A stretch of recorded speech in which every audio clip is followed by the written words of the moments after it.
Good afternoon. My name is Doug Fair, Executive Director of the Symphony of Southeast Texas, and it's my pleasure today to introduce our community to a wonderfully talented artist by the name of Gabrielle Martinez. And because Gabrielle is a real beautiful name to lush into.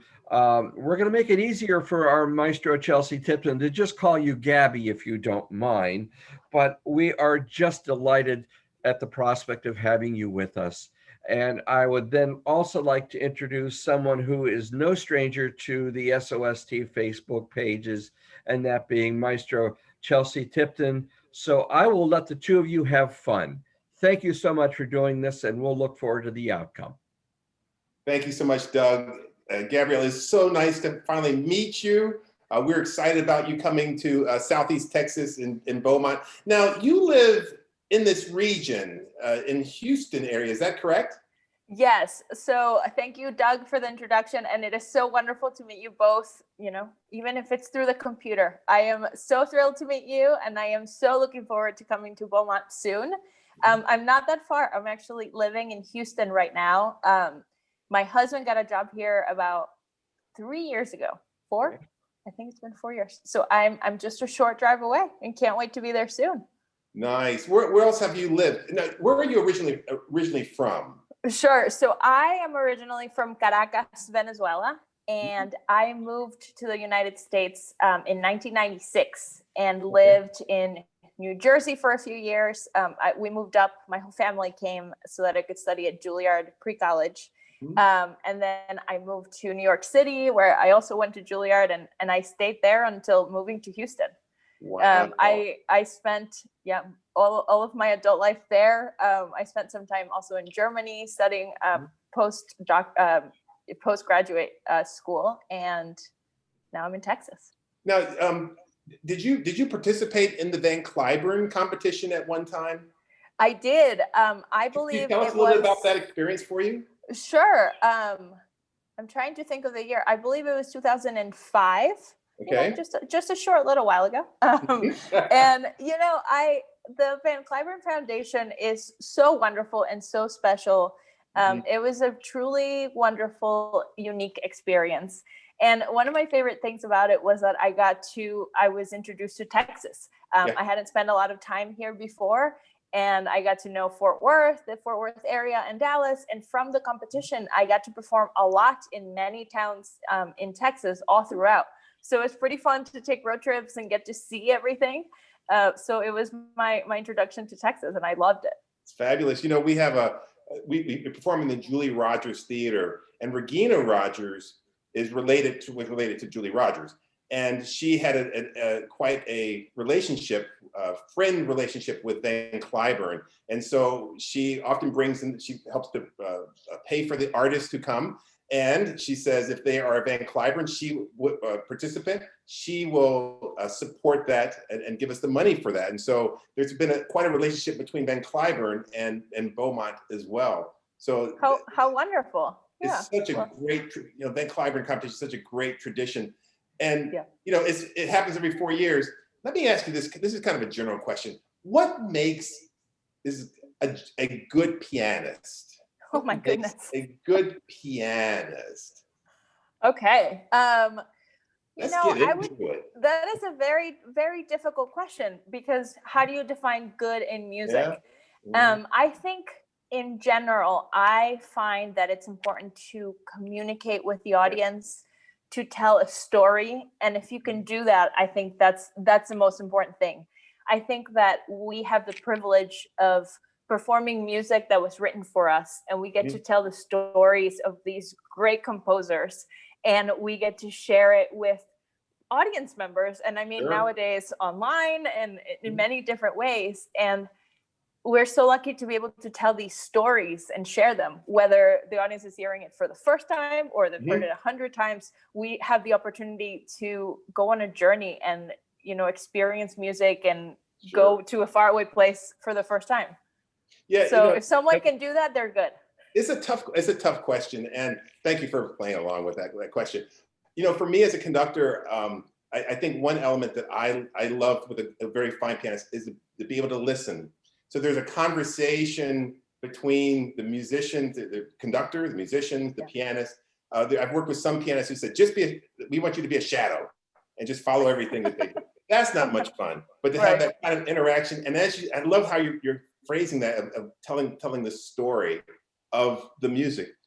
Is there a story that you feel you tell when you do the Rhapsody in Blue, the piece we were going to be doing on February 20th? And what's interesting too, this orchestra's been around for, I think, 68 years, 69 years. We have never done Rhapsody in Blue. Oh my goodness. I am so excited about that. So, you know, I love that you're mentioning this conversation that we have. One of my favorite things as a pianist is to play with orchestras.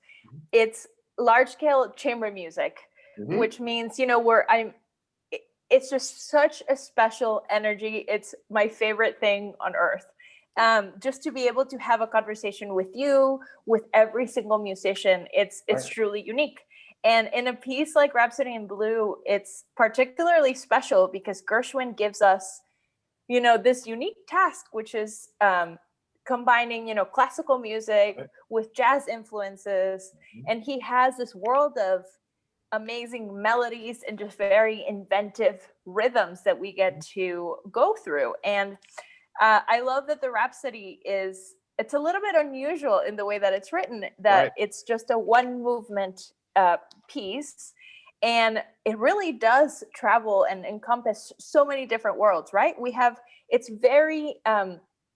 It has very specific motives or musical, you know, musical languages that repeat a lot, but he does so much with tempos and with rubatos that it's really special. And, you know, you have some of the most wonderful orchestration tutis and just beautiful melodies that it's really saxophones too in the orchestra. Sax section in the orchestra. I mean, how much more jazzy can you make that? And yet, you're right, it does keep this classical sensibility about it.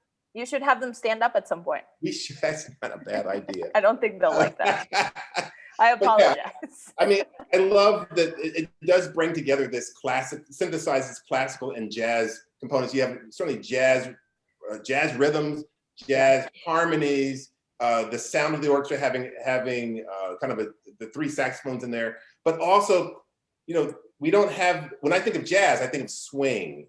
And the one thing we don't do is we don't swing the eighth notes. Everything is straight. So that gives it kind of that classical feel to it, but yet the harmonies and the stuff around that is very jazz oriented. Have you done other Gershwin music, concerto in F, anything like that? Yes, I've done the concerto in F. Also love it. An amazing piece. Something that's interesting between the two pieces is the orchestration. So this one orchestrated by Greffet, the other one by Gershwin. It's interesting to see the different styles that they have. Also, you know what I was realizing today? I was looking at the score. Can you believe it's been almost 100 years since it premiered?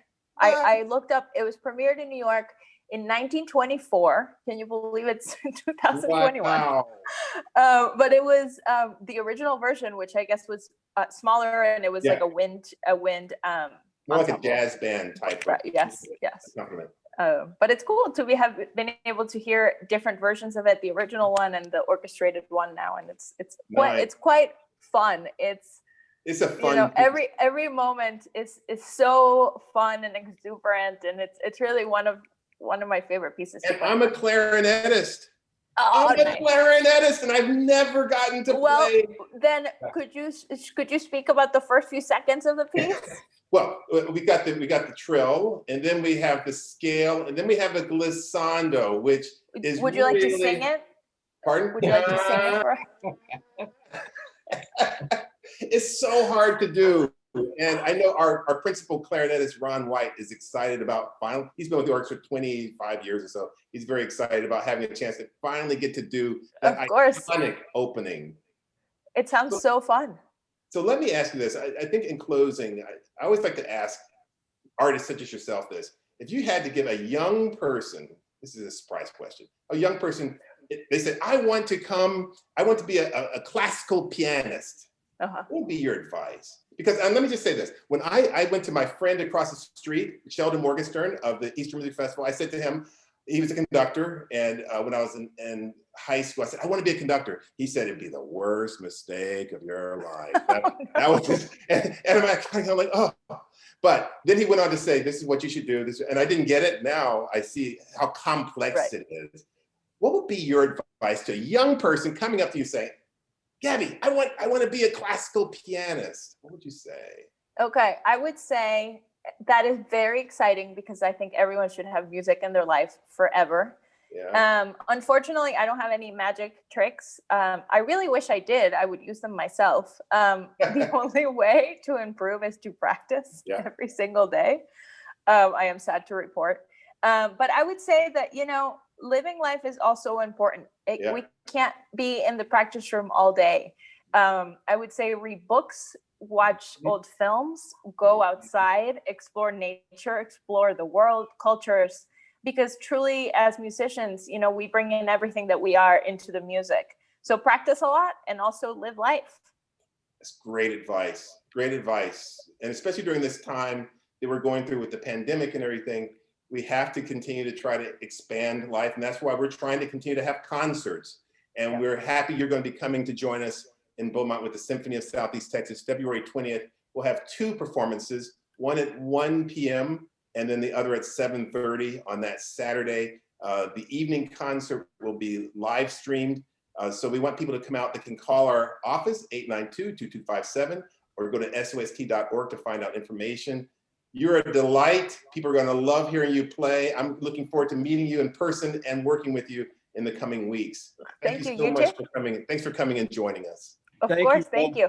Thank you both for doing what you've done. We will make sure that our community knows well aware of it so that they'll be excited at the prospect of listening to your concert.